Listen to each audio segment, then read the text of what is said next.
नमस्कार सर्वांना मंडळी. प्रथम उद्योगिनीमध्ये तुमचं सर्वांचं स्वागत आहे.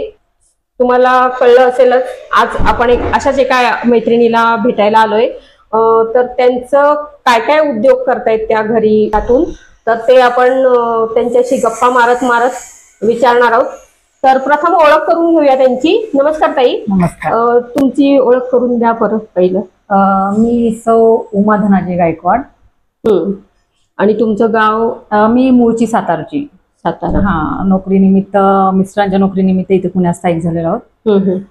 आता इथे येऊन म्हणजे किती वर्ष? इथे येऊन आम्हाला साधारण 18 वर्ष झालेलेच आहेत. 18 वर्ष झाले.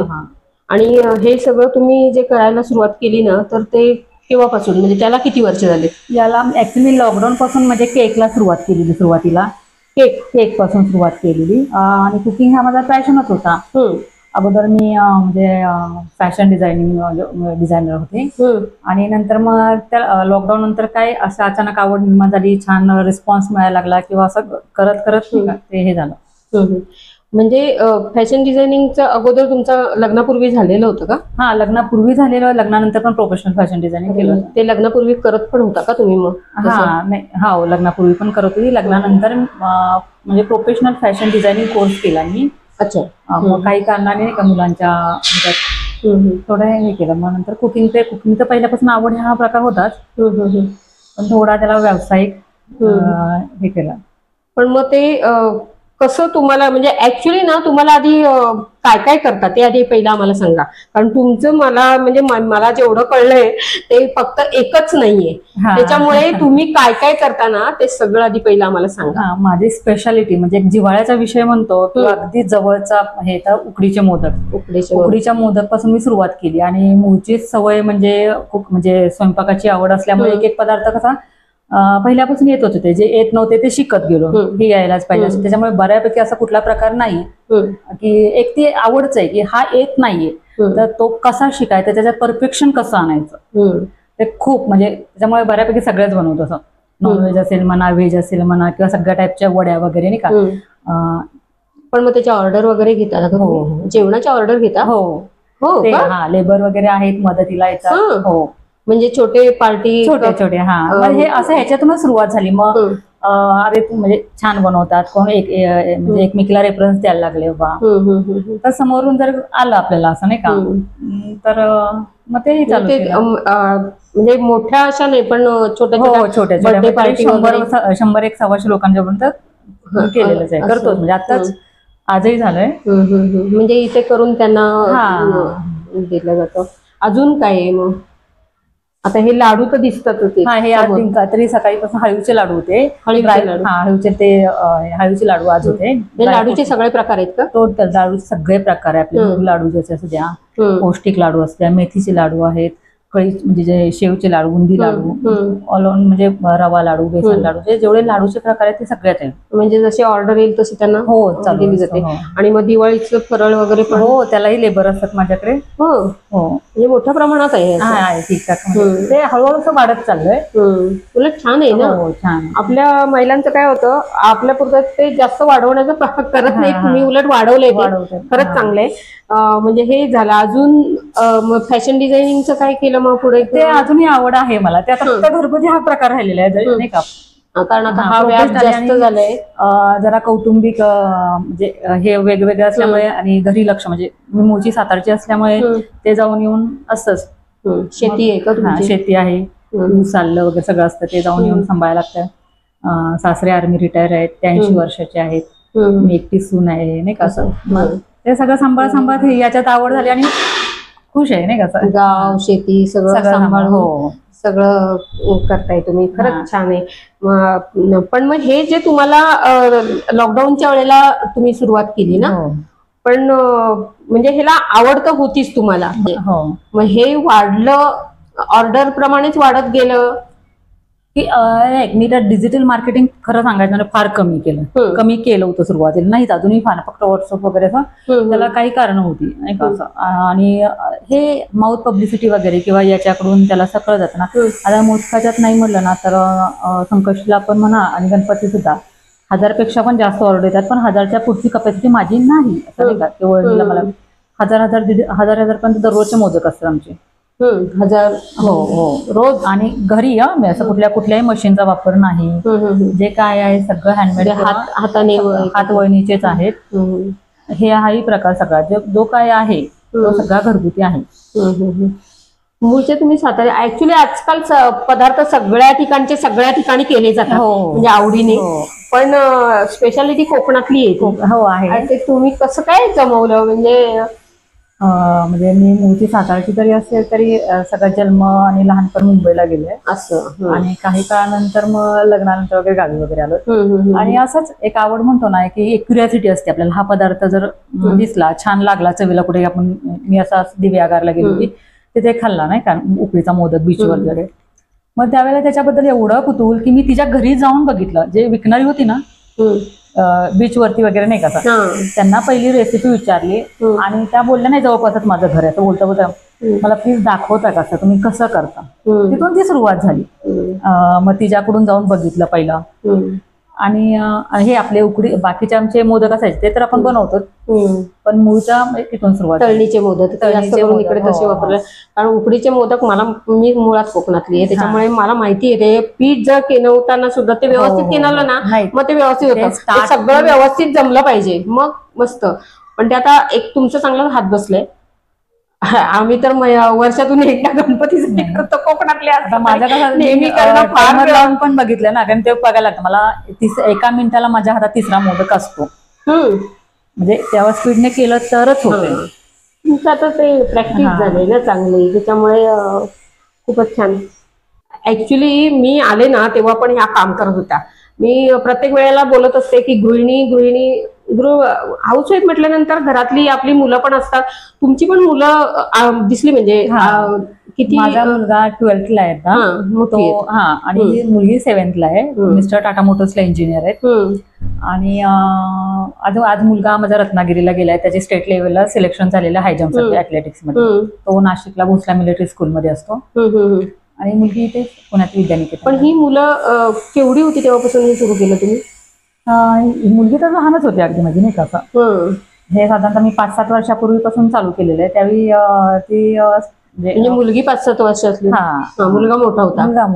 पण ह्याला तुम्ही मोठं स्वरूप दिले ना, तुम्ही आता हाताखाली वर्कर पण ठेवले म्हणताय. हे केव्हापासून झालं? हे तेव्हा तरी साधारण 3 वर्षापासून चालू आहे. म्हणजे मोदकांचं किंवा इव्हन दिवाळीचे फराळ आम्ही उन्हाळ्याचे सुद्धा घेतो ऑर्डर्स. म्हणजे मला असं वाटतं की तुमचं कुरडईचं पण दिसलं मला. आम्ही उन्हाळी वाळवण पण मला तो सीझन असा हे नव्हताच काय, आणि ते आहे आपल्याकडे. असं नाही की उगीच काय दुसऱ्या सेकंदाला तुम्ही आम्हाला आमचा रिझल्ट देणार आहात.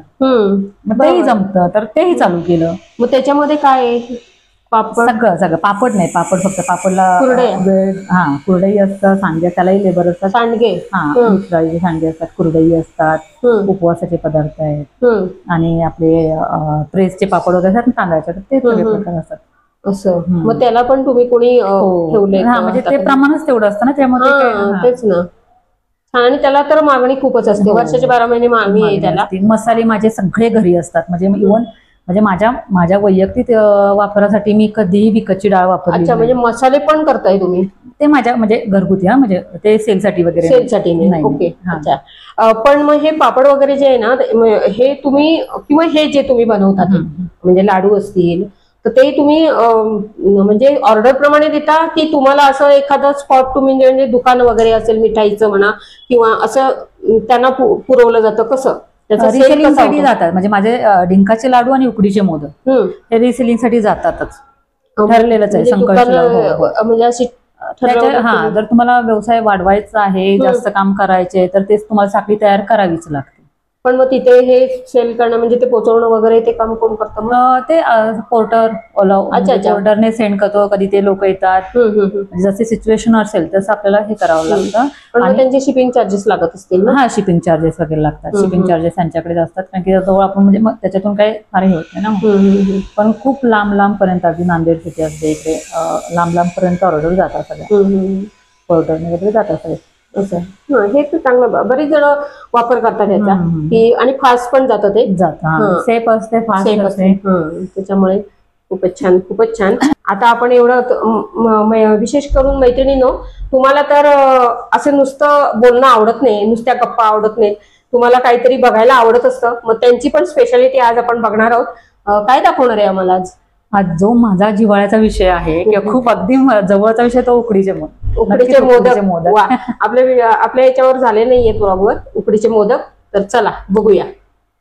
हा, आपण मोदक करतोय ना आता. हो, आता मोदक. हा, मग आता तुम्ही सुरुवात काय पिठाची तयारी का? हा, पहिला आपण पाणी उकळायला ठेवूयात.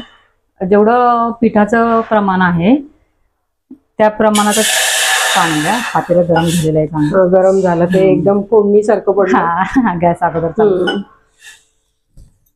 हे मोजून ठेवतात. हा, बऱ्यापैकी जेवढं पीठ आहे. कधी कधी काही पिठाला म्हणजे काही तांदळाला पाणी थोडं जास्त खेचून घेतं, तो थोडा अंदाज लागतो आपल्याला. आणि हे तांदूळ कसला वापरला? तांदूळ हा आपला आंबेमोहर तांदूळ. आंबेमोहर सुवासिक असतो. हो. तर त्याच्यात चवीपुरतं मीठ हे टाकायचं, थोडं साखर. पण हे पीठ तुम्ही घरी बनवता? घरी बनवते. मग ते संपूर्ण म्हणजे घरी वाळवून पूर्ण धुवायचं, कारण की हे बाहेर ना दळण्यासारखा हा प्रकारच नाही. याच्यात थोडं सुद्धा मिक्स वगैरे किंवा काही चालत नाही. त्यासाठी तुम्हाला घरगुती चक्की किंवा त्याचं एक प्रमाण खूप फाईन, खूप बारीक लागतं ते पीठ. चवीपुरतं मीठ, साखर. हा, ते पाण्यामध्ये काही मीठ टाकलं का? आता मी साखर टाकली. थोडं पहिले थोडं साखर, आपली थोडी चवीपुरतं मीठ टाकलं आणि साजूक तूप वगैरे टाकायचं किंवा थोडं तेल टाकलं तरी तुम्ही चालेल.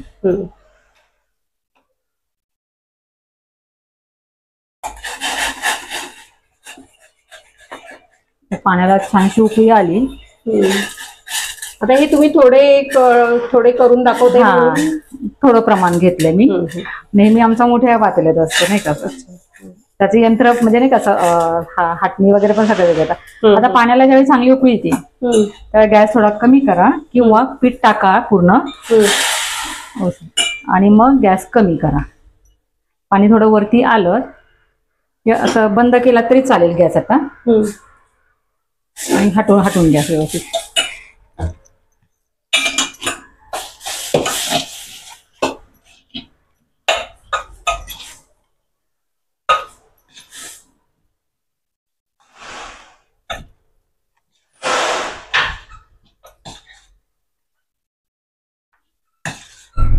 आता हे कमीत कमी 10-15 मिनिटांसाठी याला चांगलं वाफवण्यासाठी असं पीठ झाकून ठेवा. त्याच्यामुळे त्याला चांगली वाफ भेटते.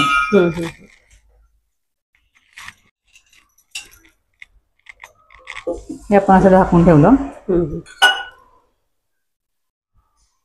आता हे पीठ घेतलं ना तुम्ही, पण ते म्हणजे मळून घेतलंय ना? हा, आता जे आता आपण शिजवलेलं पीठ आहे ना ते मळून घेतलं. तुपाचा हात लावून गरजेनुसार थोडं पाणी घेऊन चांगलं तुम्ही मळून घ्या. थोडा वेळ थोडं मुरून दिल्यानंतर हे छान असं त्याच्या कळ्या वगैरे. अगदी पाहिजे तर परातीत. परातीतच करायचं. हे प्रमाण छोटं आहे म्हणून मी याच्यात घेतलंय. नेहमी परातीतच लागते, मोठ्या परातीत असतात. आणि व्यवस्थित मळून घ्यायचं. व्यवस्थित अगदी मळून घ्यायचं. आणि त्याच्यानंतर पण हे मळल्यानंतर म्हणजे व्यवस्थित झालं ह्याची काही हे आहे का टिप्स? म्हणजे ज्यावेळी तुम्ही व्यवस्थित मळता त्यावेळी ते पीठ आहे बरोबर हे दिसते. आता स्प्रेड होते पण एकदम फाटत नाहीये. कुठल्याही पद्धतीने हे केलं तर हे फाटत नाहीये. त्याची कळी व्यवस्थित येते. याचा अर्थ ते छान मळलेलं गेलेलं आहे. हातालाही आपलं पीठ छान येतं, एकदम सॉफ्ट वगैरे. आता कितीही याला प्रेस करा ते पीठ असं कुठेही फाटलं जात नाहीये. याचा अर्थ ते तयार आहे. छान ह्याची उकड छान बसलेली आहे.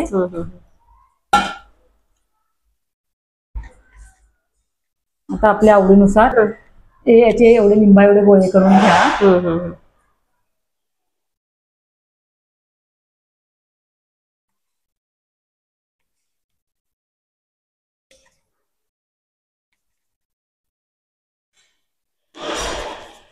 आणि पिठाला आहे ना शिजलं चांगलं की एक वेगळ्या पद्धतीची चकाकी येते.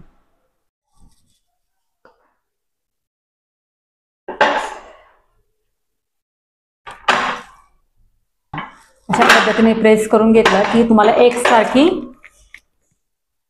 हे पारी मिळते. कुठेही लहान छोटी मोठी असा हा प्रकार होत नाही. आणि तुम्हाला प्रोफेशनली जर करायचं असेल तर एका ठराविक ग्रामचा द्यावाच लागतो. तर अशा वेळेला ही टेक्निक खूप म्हणजे उपयोगी पडते. ह्या पद्धतीने तुम्ही तेल लावून घेतलं का हाताला? साजूक तूप आहे थोडं हाताला. अच्छा, तूप आहे का? तूप आहे. हा, आणि म्हणजे आता व्हिडिओमध्ये नाही, मी कायम तूपच वापरते.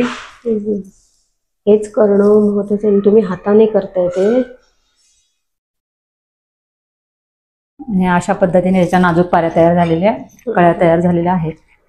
त्याच्यामध्ये आता हे सारण, तर आपलं सारणाचं सांगायचं राहिलं. आणि आता ह्या बरोबर अशा एका दिशेनेच कळ्या मिटत मिटत जायच्या, विरुद्ध दिशेने नाही. आणि ह्या पद्धतीने तुम्ही एक्स्ट्रा पीठ पण काढू शकता जे वरती येतं ते. अशा पद्धतीने हा आपला मोदक तयार झालेला आहे. अच्छा. आणि ते सारण येते राहिलं. अच्छा, हे आपण पूर्णपणे ओला नारळ वापरलेला आहे. ओला नारळ हा खाऊनच घ्यायचा. जो ज्युसीपणा येतो ना तो खाऊनच येतो. खिसून किंवा मिक्सरवरती बारीक करून आहे ना, तो जो एक त्याच्यात ज्युसी असतो ना उकडीच्या मोदकामध्ये, तो येत नाही. तसे नारळ हा नेहमी खवलूनच घ्यावा लागतो. आणि त्याच्यामध्ये योग्य प्रमाणात गूळ. काही जण मिक्सरला पण लावतात, तर तो असा ना तो करू शकता तुम्ही कमी प्रमाणात. पण तुम्ही ज्यावेळी असं बाहेर देताय त्यांना लगेच चवीतला फरक कळतो. असं जर तुम्ही मिक्सरवरती करताय तो थोडा चोता चोता बोलतो ना, असा तो लागतो. आणि हा एकदम ज्युसी लागतो, सॉफ्ट लागतो. खवलेला नारळ असेल तर नारळ हा खवलेलाच वापरावा लागतो. त्याचे मिक्सरला बारीक किंवा खिसून नाही करत आम्ही. आणि याचं प्रमाण मग नारळ आणि त्याच्यामध्ये गुळ आहे. जर तुम्ही साधारणतः म्हणजे आमच्या ह्याच्यात म्हणजे 1 किलोचा आमचा चव असेल, नारळाचा चव असेल तर साधारणतः 500-600 ग्राम आम्ही गुळ घेतो. त्याच्यामध्ये खसखस, जायफळ, वेलची आणि साजूक तूप. पण अगोदर आता ते आपण वेळ जास्त जाईल म्हणून दाखवलं नाहीये.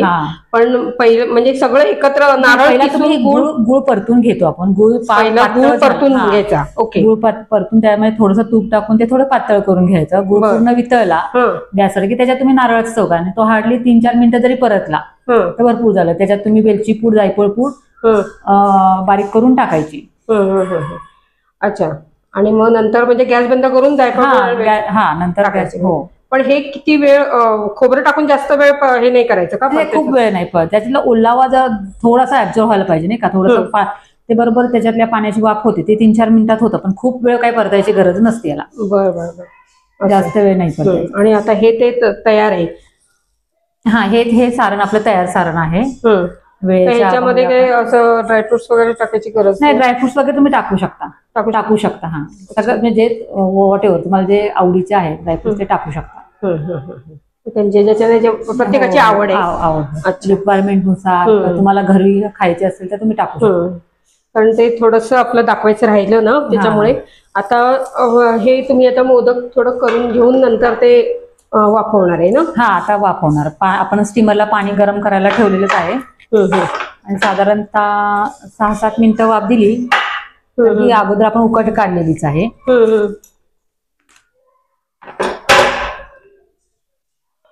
कळ्या मेन आहेत ना, हे जमणं हे थोडं स्किल आहे, प्रॅक्टिस आहे. पण हे सुरुवातीला तुम्हाला हे कसं काय जमलं? नाही, सुरुवातीला नव्हतंच जमलं. त्याच्यातला कठीण भागच येतो. म्हणजे जेवढं पीठ जमणं पण आहेच म्हणा, पीठ सगळं व्यवस्थितच जमायला पाहिजे तरच होतं. पण ते कळ्या म्हणजे आहेत, महत्वाचा भाग आहे. कळ्या जमण्यासाठी प्रॅक्टिस आणि अजून स्वतःवरतीच अविश्वास की नाही मी याच्यापेक्षा अजून छान करू शकते किंवा मला करायला हवंय. अशा पद्धतीने ह्या कळ्या मिटत मिटत जवळ घ्यायच्या. एकही कळी विरुद्ध दिशेला घ्यायची नाही. जर चुकून होत असेल तर ती बोटाने सरळ करायची आणि असं अलगद 2 मिटत मिटत वरती घेऊन यायचं.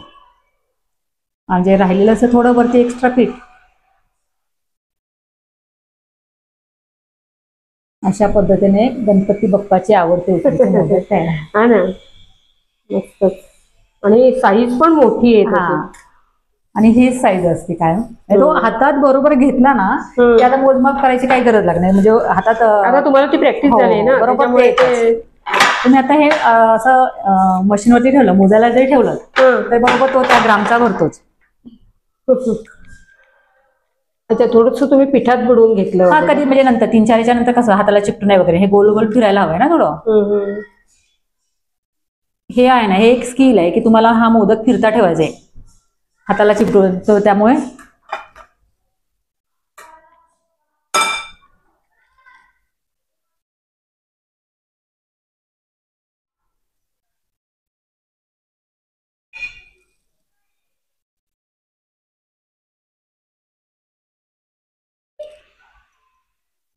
आणि हे बघताना ना म्हणजे येणार नाही असं नाही, सगळेच सुरुवातीला हेच असतात. पण बघताना जेवढं सोपं नाही, याला ना प्रॅक्टिसच महत्वाचं आहे. आणि सांगितलं ना तुम्हाला, पीठ पण केणं फार महत्वाचं आहे. कारण आम्ही तिथले कोकणातले असले ना तरी सुद्धा मला माहितीये ना, वर्षातनं एकदा करतो आम्ही. पण ते अक्षरशः तुम्ही ज्या कळ्या काढताय ना ते इतक्या इझी होत आहेत ना व्यवस्थित. पण आमचं ते फाटतं थोडंसं. तेवढं पिठात काहीतरी आमचा गडबड होतीये याचा अर्थ. याचं पीठ जर तुम्ही खूप शिजवलं, पुढे गेलं तुम्हाला शिजायला, तर तुमच्या कळ्या मिटणार नाही, म्हणजे ते एकमेकाला चिकटणार नाही. याचं एवढं जजमेंट असतं ना. आणि जर तुमचं पीठ कच्चं राहिलं तर तुमची पारी फाटणार. त्यामुळे एकदम बॅलन्सने शिजवायला लागतं व्यवस्थित. ना पुढे जायला पाहिजे ना पाठीमागे जायला पाहिजे. याचा टाइम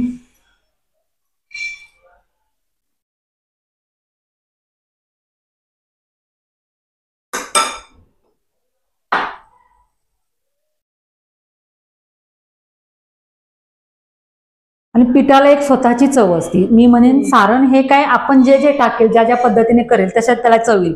पिठाला नाही. पिठाला तुम्हाला म्हणजे ते पिठाची स्वतःचीच हे असते नाही का. तुम्ही तांदूळ कुठल्या पद्धतीचा चूज करताय.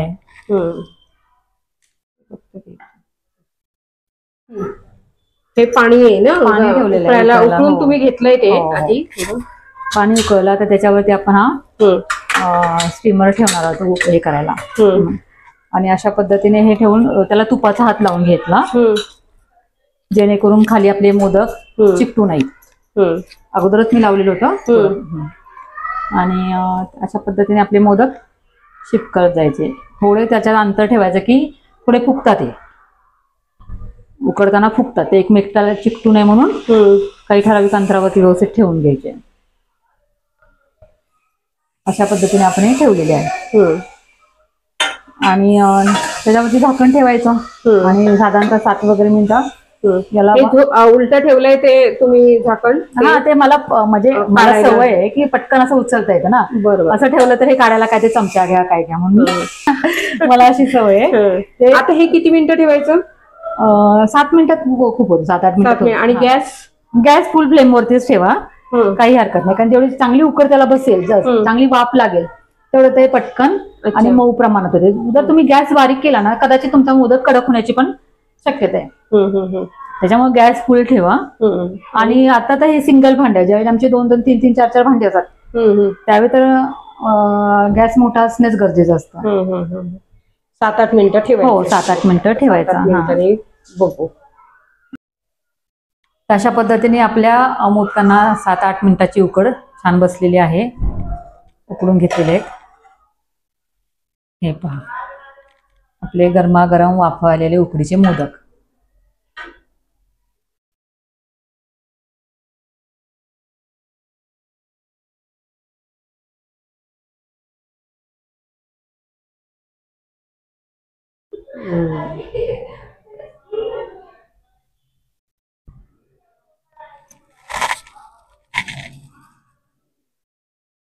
मंडळी, मोदक तर आपले तयार आहेत.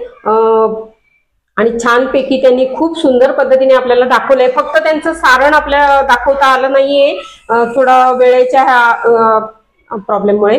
पण तेवढं समजू शकता तुम्ही. पण अगदीच तुम्हाला पाहिजे असेल तर नक्की कॉमेंट्स करून टाका, आपण पाहिजे तर परत घेऊ. पण आणखीन एक त्यांच्याशी गप्पा मारता मारताना थोडस कळलं की त्यांची ऐतिहासिक पार्श्वभूमी आहे थोडीशी. तर त्यांना विचारूया बरं, काय म्हणजे माहेरा करून आहे का? हा, माझं माहेर सातारामध्ये खटाव तालुक्यामध्ये भोसरे गाव, जे की प्रतापराव गुजर म्हणजे शिवाजी महाराजांचे पहिले सरसेनापती, त्यांचं हे जन्मस्थळ आहे. जन्मगाव त्यांचा म्हणजे आमच्याकडे त्यांचे ताम्रपट म्हणा किंवा खूप मोठा ऐतिहासिक वाडा आहे. आता त्यांचं एक स्मारक पण उभं म्हणजे करायचं काम चालूच आहे अजूनही. मोठ्या प्रमाणात तिथं महाशिवरात्रीला ज्या दिवशी ते शहीद झाले होते नेसरी या ठिकाणी, प्रतापराव गुजर वेडात मराठे वीर दौडले 7 त्यामधले एक शिवाजी महाराजांचे पहिले सरसेनापती प्रतापराव गुजर, ज्यांची मुलगी जानकीबाई यांचा विवाह शिवाजी महाराजांच्या मुलाशी म्हणजे राजारामांशी झाला होता. अच्छा, म्हणजे ताराबाईंच्या अगोदर राजारामांची एक मुलगी होती जानकीबाई, ती प्रतापराव गुजरांची मुलगी. ऐतिहासिक पार्श्वभूमी आहे, त्याच्यामुळे हे पण त्यांच्याशी बोलता बोलता कळलं आम्हाला. छान वाटलं. आता हे तर तुम्ही बघितलंय सगळ्या. तुम्हाला मी शेवटी पुन्हा एकदा सांगेन की आमचे व्हिडिओ जर तुम्हाला आवडत असतील ना तर लाईक, शेअर आणि सबस्क्राईब करायला विसरू नका. मंडळी, मोदकची रेसिपी तुम्ही तर पाहिलीच आहे आता, पण तिथे मला टेस्ट आम्हाला घेता नाही आली आणि त्यामुळे मी त्यांना ऑर्डर देऊन ते मोदक घरी आणले होते आणि जवळजवळ 4 तासांनी जेवणाबरोबर ते खाल्ले. पण 4 तास झाले तरी सुद्धा ते मोदक एवढे लुसलुशीत आणि एवढे सॉफ्ट आणि इतके सुंदर झाले होते ना, म्हणजे खरंच कमाल केली मी त्या ताईंची. कारण कसं आहे माहितीये का, आपलं स्वतःचं जे गाव आहे ना, त्या गावाची जी स्पेशालिटी आहे त्याच्यामध्ये सगळे एकदम एक्सपर्ट असतात. पण दुसऱ्या गावाची जर ती म्हणजे कोकणाची स्पेशालिटी आहे ही मोदक म्हणजे, आणि त्या तर सातारच्या आहेत, तुम्हाला कळलं असेलच. त्याच्यामुळे इतके सुंदर आणि खरंच म्हणजे कमाल करावी. ऍक्च्युली अशा बऱ्याच मैत्रिणी असतील. मुळात ना मैत्रिणींना आवड ज्यांना असते की नाही त्या काही शक्य करतात. त्याच्यातल्याच ह्या एक आहे तसं म्हणायला काहीच हरकत नाही. कारण एक कोकणातली असून मला अगदी मनापासून हे सांगावंसं वाटलं. कारण काय होतं ना, आता तुम्ही हसाल मला की कोकणातली आहे तरी सुद्धा आहे. कारण कसं आहे माहितीये का, लग्नापूर्वी जेव्हा मोदक करायचे ना त्यावेळेला घरातले मोठे आमच्या ज्या आजी, त्याच्यानंतर काकू वगैरे जे आहेत ते सगळी तयारी करून द्यायच्या आणि मोदक वळायचं काम आमचं असायचं किंवा कानवले वगैरे हे आम्ही छान करायचो. पण लग्नानंतर ते सगळं करायची वेळ आली आणि त्यामुळे त्याच्यामध्ये खरंय पीठ केनवणं, ते सारण हे जर तुम्हाला व्यवस्थित जमलं ना तर तुमचे अगदी मस्त होणार. कारण त्यांनी पण बऱ्याच टिप्स आपल्याला दिल्यात. ऍक्च्युली तुमच्याबरोबर त्या टिप्स मी पण वापरणार आहे. कारण मलाही माहित नव्हत्या खऱ्या, कारण एवढं विचारायची वेळ नाही विचारला आम्ही कोणाला. पण आज हे तुमच्या बरोबर बघता बघता मलाही त्या टिप्स कळल्यात आणि त्या तुम्ही पण वापरा.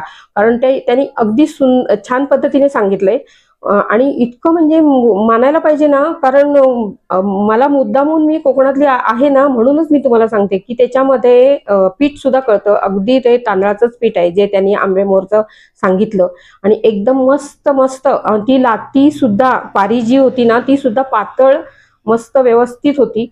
म्हणजे अक्षरशः मोदक खाताना ना जेवताना अक्षरशः वा वा असं येत होतं. त्याच्यामुळे मी त्यांना फोन करून सुद्धा सांगितलं आणि तुम्हालाही तुमच्याबरोबर पण मला हे शेअर करायचं होतं की खरंच सुंदर म्हणजे मानलं त्या ताईंना की साताऱ्याच्या असून सुद्धा त्यांनी करून दाखवलं. वा.